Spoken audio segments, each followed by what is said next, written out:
We're now starting module C9, which covers hydrocarbon, crude oil, and how this is used as fuel, and also other useful products.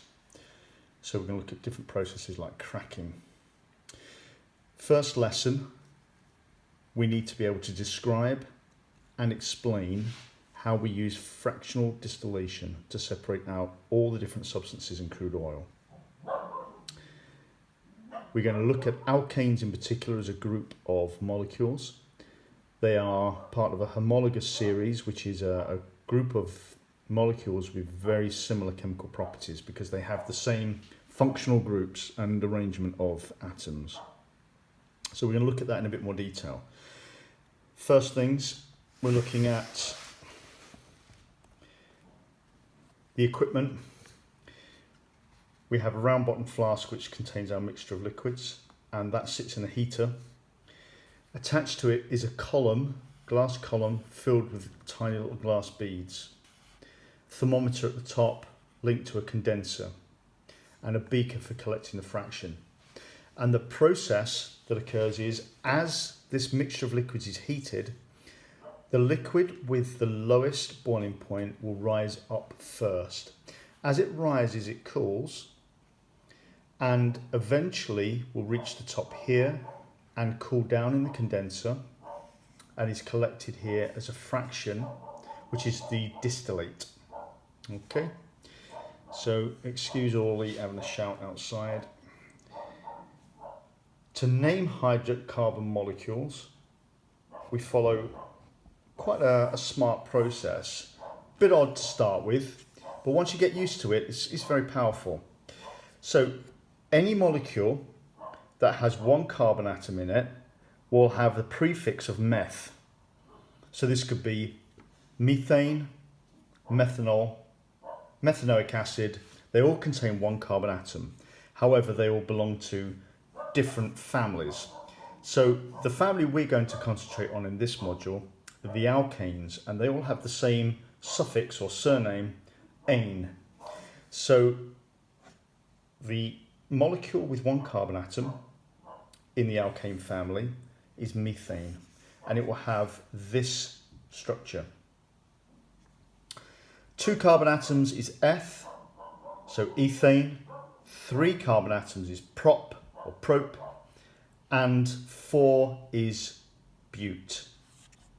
If you wanted then to go on to name bigger molecules, 5 is pent, 6 is hex, 7 is hept, 8 is oct, 9 is non, dec is 10.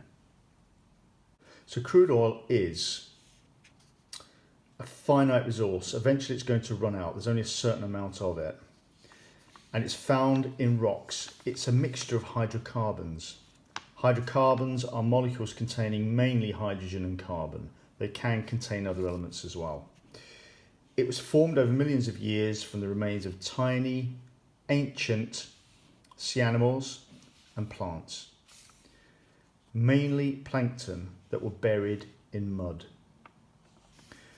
Over time, layer upon layer of rock is laid down on top, creating the conditions, high pressure and temperature in the absence of oxygen, to make crude oil. So the process of fractional distillation is used to separate crude oil into fractions. This is because the different fractions have different boiling points. So to be able to use fractional distillation, you must have a mixture of liquids with different boiling points, otherwise you can't separate them. What type of bonds are present in alkanes? It's covalent because this is non-metal bonded to non-metal. Question 2, complete the table for the first 4 alkanes. Actually, this goes on down to 6 here. So let's have a look. The molecular formula, we show the atoms and how many there are. So 1 carbon atom, 4 hydrogen atoms, 2 carbon atoms, 6 hydrogen atoms, and so on. There is a general formula which we can use for all of these molecules. They all follow the same general formula, and this is typical of a homologous series. So CnH2n plus 2.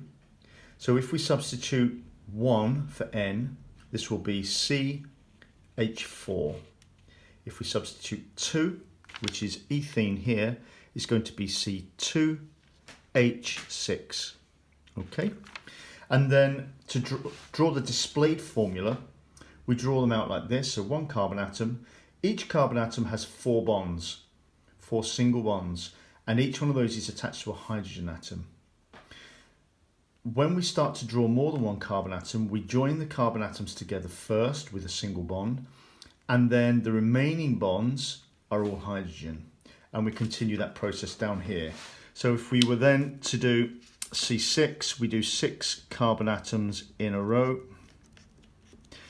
and then we add the hydrogen atoms for each of these. So this carbon atom will have 3 hydrogen atoms attached.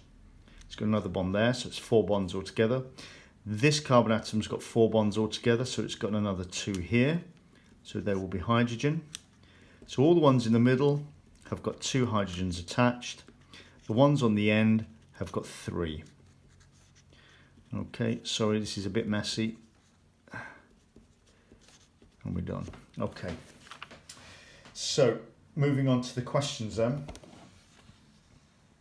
You're asked to draw the diagram and then explain how it works. This is fractional distillation in the lab.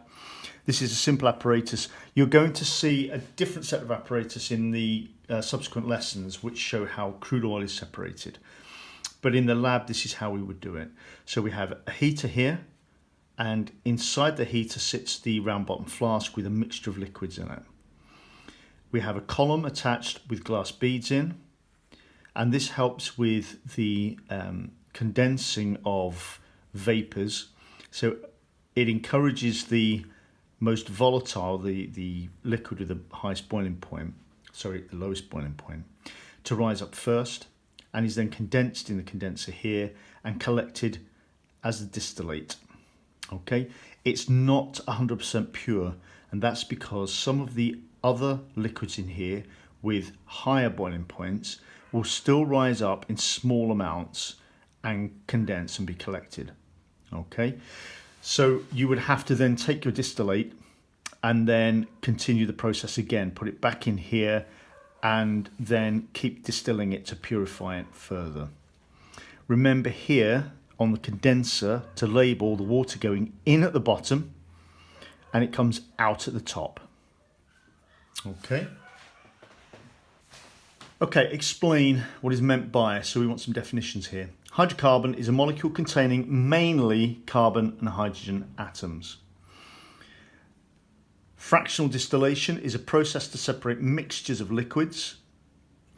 A fraction is a mixture of substances with very similar boiling points. Homologous series is a sequence of compounds with the same functional group and similar chemical properties. They all have the same general formula as well. And a functional group is a specific atom or group of atoms in each molecule that gives the molecule its characteristic chemical properties.